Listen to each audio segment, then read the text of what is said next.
Fala, Ana, para a gente um pouco, prós e contras, captura versus amplicon. Anos atrás eu já usei muito o teste da Thermo Fisher por causa da rapidez. É o que eu mais gostava. Mesmo na época se falava, não, você pode perder um pouquinho na fusão, tal, mas muito pouco, Buzzard. Eu falei, tudo bem. Agora eu entendi que a metodologia melhorou ainda mais e que a gente perde quase nada. É verdade isso? Ou perde um pouco e se perde em que áreas? Mutações ou fusões? Excelente pergunta. Importante todo mundo saber disso mesmo. Eu acho que o ponto mais relevante que eu gostaria de deixar de mensagem para todo mundo quando pensa no NGS por amplicon ou por captura é o seguinte: quando a gente usa a metodologia baseada em amplicons, a gente usa primers para se anelarem nas regiões de interesse e essas regiões vão ser amplificadas por um PCR. A gente vai amplificar isso milhares de vezes, milhões de vezes, e vamos depois analisar essas regiões.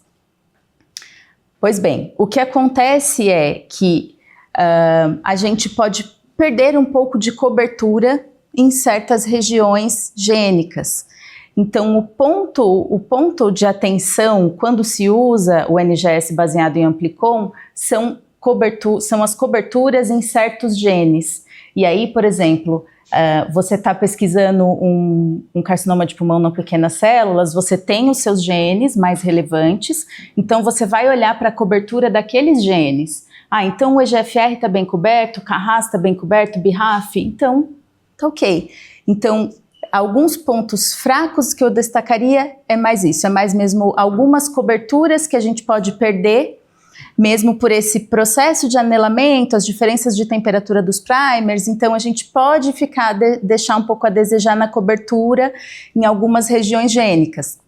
Então você vai olhar qual é o seu tipo tumoral e os genes que você precisa saber. Então eu preciso dos meus genes de pulmão, as coberturas estão ótimas? Ok. Estou sequenciando o colo retal, vou olhar os genes para colo retal e vou ver como estão as coberturas.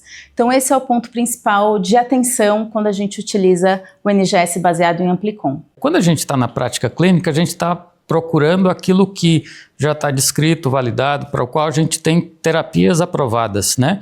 Então assim, isso, via de regra, está bem coberto nos testes com metodologia à base de amplicon, correto? Certo? Então a gente acaba perdendo coisas um pouco mais raras, né? Então o que está dentro daquele critério que a gente usa de vamos insistir, se você não acha um driver no paciente e num tumor de um paciente, você não acha uma alteração driver e você tem que insistir em testar. Eu acho que essa é a palavra que é fundamental, é persistência, porque isso é em benefício do paciente, né?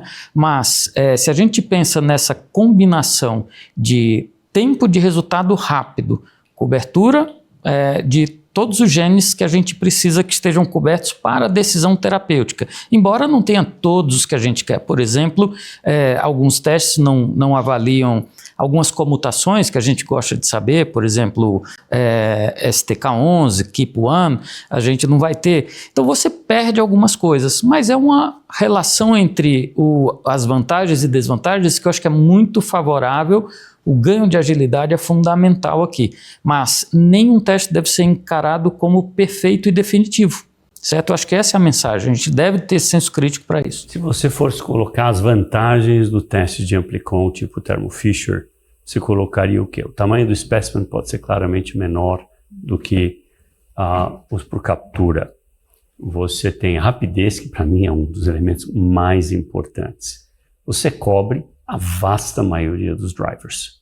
Tá certo? Se você perde alguma coisa, é muito pequeno hoje. Eu acho que esse é o grande plus. Eu, pelo menos, quando fazia câncer de pulmão, era a minha rotina, porque ninguém consegue esperar 3, 4 semanas. Pelo menos sem não fazer nada, não é possível. Até emocionalmente não é possível. Nem estou falando o sintomático, paciente que tem um problema médico. Então, a gente sabe que o padrão ouro para detecção de fusões gênicas é o sequenciamento baseado utilizando a molécula já direto do RNA. Então, quando a gente quer buscar fusões para a gente ter a melhor adequação, o melhor resultado é sequenciando pelo RNA. E a gente consegue, nessa metodologia, extrair tanto o DNA quanto o RNA e sequenciar direto do RNA. Então, isso aumenta a sensibilidade e a especificidade do teste quando a gente utiliza diretamente o sequenciamento de RNA. Em termos técnicos, a interpretação, a bioinformática envolvida nisso tudo, os testes de captura versus Amplicon, tem diferença? Não, é bem semelhante. É semelhante. Para análise, sim. A gente vai sequenciar as regiões mais targets, as regiões mais hotspots de cada gene. E aí, depois, para analisar, a gente vai olhar para essas variantes que foram detectadas e classificá-las. Então, essa parte da análise é bem semelhante entre uma técnica e outra.